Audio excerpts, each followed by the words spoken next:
In this session, we're going to be looking at the cultivating mindfulness practice. So, of course, here in the Buddhist context, that is often called Shamata practice, to develop this calm, clear, and focused mind, develop this single point of concentration. So what we saw in the introduction in the last session was that in the actual meditation practice, that of course we start with preparing body, speech, and mind, and then the actual practice, there are four things we're looking at. The first is, what qualities are we cultivating in this practice? And as I mentioned, that in the meditation text, it usually lists two qualities, stability and clarity. But we added a third quality, relaxation, that normally you won't see in the meditation text. And I think that's something that we really need to pay attention to in our modern society. Because the reality is that we tend to lead very hectic, fast-paced lives. Our minds are constantly bombarded by stimulus. Our minds tend to be very agitated and chaotic. And so what we tend to do whenever we want to focus on something or some task is we tense. And that can sort of work a little bit. But it's not a sustainable way of focus, particularly if we need to focus longer time. With tension, we get it completely exhausted and often get very agitated. And that's often what we do when we come into meditation practice as a beginner, because that's our habit, is to tense. And so when we come into this practice, any meditation practice, we tense. And unfortunately, that can sort of work a little bit, that we can focus not too bad, but then often a lot of these side effects, a lot of agitation, a lot of fatigue, even to the point where sometimes people say they get headaches from meditating. I mean, they're just way too tight, way too tense. So I can't overemphasize this point enough. I know from personal experience and talking to many people. So actually on that point, I want to read a little bit from a book called Attention Revolution by Alan Wallace. It's the book I recommend for this Shamata practice. And he has some, I think, very good advice regarding this tightness and tension that we bring into meditation. So this is it in his Attention Revolution book on page 14. He says the following. He says, "Thus our practice of mindfulness of breathing," so he's using the breath as the example, "consists of prolonging our awareness of our breath. While this requires an alert mind, such concentration should not be tense, but rather balanced. When we discover that we've become distracted from the meditation object, it may feel natural to clamp down more forcefully, tightly concentrating the mind. You can see this in the facial expressions of people who try to concentrate in this way. Their lips become pursed, their eyebrows draw together, and their foreheads become furled with wrinkles. They're becoming concentrated, but like orange juice, most of the fluidity is being drained from their minds. If you want to concentrate for a short time and don't mind the side effects of tension and fatigue, you can follow the above strategy. But if you want to follow the path of Shamata, you'll need an alternative. I had to discover this fact through experience. During my first extended Shamata retreat, I was filled with enthusiasm.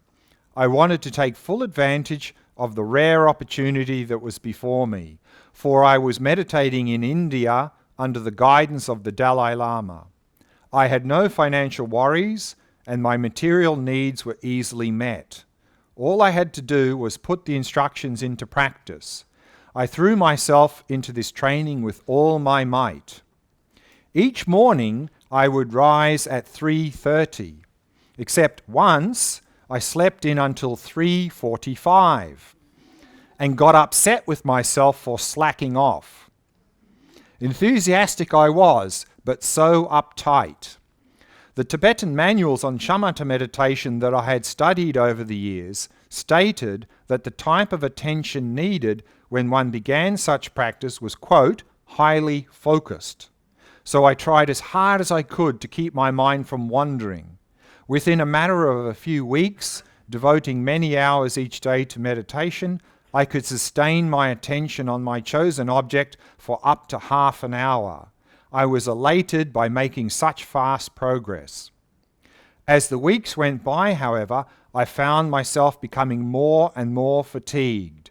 I was draining myself both physically and mentally.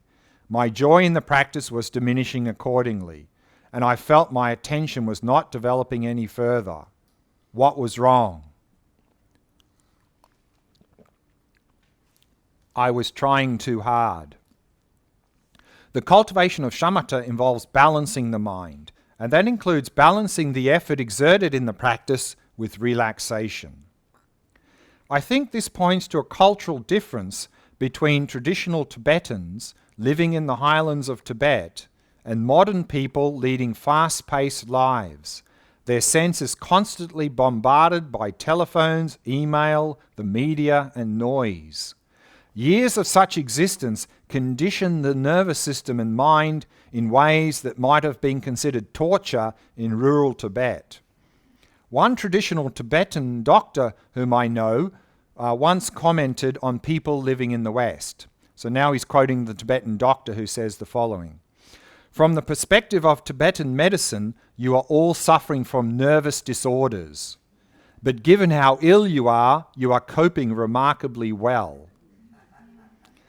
Whether we dwell in Boston, Buenos Aires, Berlin, or Beijing, our minds are conditioned to be more high-strung and engaged in compulsive thinking than the minds of Tibetan nomads and farmers living a century ago. So when Tibetan meditation manuals advise beginners to focus their attention firmly, the instructions are aimed at a very different reader than the average city dweller in the 21st century. Before we can develop attentional stability, we first need to learn to relax." So again, I can't overemphasize this point enough. I know from personal experience and talking to many people that really the basis is relaxation. Relax the body, relax the mind. The more relaxed the body and the mind is, the better you'll be able to develop attentional stability and clarity. So we need to keep that in mind. So what I'd like to do now for the first practice is go to the breath practice and use the full body variation, noticing sensations anywhere in the body relating to the breathing. So for this practice, you can move your attention around wherever you notice any sensations associated with the breathing. So you can move your attention around. And to introduce this practice, I'd like to again read from this Attention Revolution from Alan Wallace. He describes this practice on page 17. So he says, "Be at ease, be still, be vigilant." So be at ease means to have a relaxed body. Be still, of course, means to not move your body unnecessarily. One of the things we often do as a beginner in meditation is we keep changing posture. Particularly if we have a little itch and scratch, we sort of do this, and we're constantly moving. And of course, every time we do that, that's a distraction. So try and keep the body as still as possible and avoid any unnecessary movement or fidgeting. Of course, if you have a strong pain in the knee or so forth, you may need to adjust your posture. But avoid the tendency just to keep itching and scratching and moving. And be vigilant means to keep the back nice and straight. These three qualities of the body are to be maintained throughout all meditation sessions. Once you have settled your body with these three qualities, take 3 slow, gentle, deep breaths, breathing in and out through the nostrils. So here he's talking about this breathing exercise that we did in the previous meditation. Let your awareness permeate your entire body as you do so, noting any sensations that arise in relation to the respiration. Luxuriate in these breaths as if you were receiving a gentle massage from within. So again, these 3 breaths at the beginning is to, one, it can really help to also relax the body, but also to let go of any negativity in the mind. And then he says, now settle your respiration in its natural flow.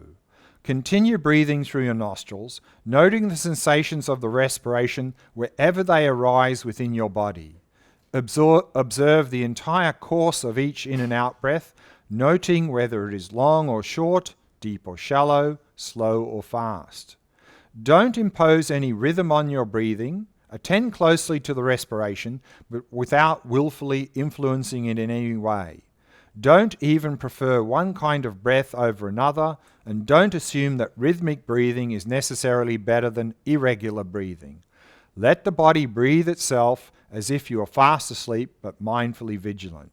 So, of course, in this practice, or any shamatha practice, is we are simply allowing the breathing to do whatever it needs to do. We're not trying to do anything with the breath. We're not trying to make it rhythmic or shallow or subtle.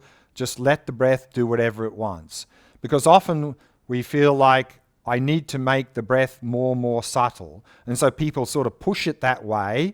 And then all of a sudden in the meditation they go, because they're not breathing enough air. So that's a sure sign that we're forcing the breath if we sort of suddenly need to take a deep breath. So just let the breathing do whatever it needs to do. It'll take care of itself. Thoughts are bound to arise involuntarily, and your attention may also be pulled away by noises and other stimuli from your environment. When you note that you've become distracted, instead of tightening up and forcing your attention back to the breath, simply let go of these thoughts and distractions. Especially with each out-breath, relax your body, release extraneous thoughts, and happily let your attention settle back into the body. When you see that your mind has wandered, don't get upset. Just be happy that you've noticed the distraction and gently return to the breath. Again and again, counteract the agitation and turbulence of the mind by relaxing more deeply, not by contracting your body and mind. If any tension builds up in your shoulders, face, or eyes, release it. With each exhalation, release involuntary thoughts as if they were dry leaves blown away by a soft breeze. Relax deeply through the entire course of the exhalation and continue to relax as the next breath flows in effortlessly like the tide. Breathe so effortlessly that you feel as if your body were being breathed by your environment. So in this practice now, we're going to, again, do the breath practice, noticing sensations of the breath anywhere in the body. So we can move the attention around and simply notice any sensations connected with the breathing, and particularly in this practice to really just emphasize relaxation. So as Alamals mentioned, if we notice any tightness or tension building up in the body, then on each out-breath, just relax and release that tightness or tension.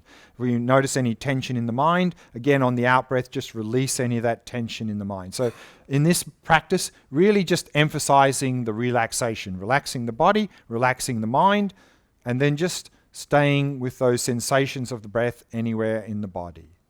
Okay? Any questions about the practice? Anything's not clear before we go to the practice?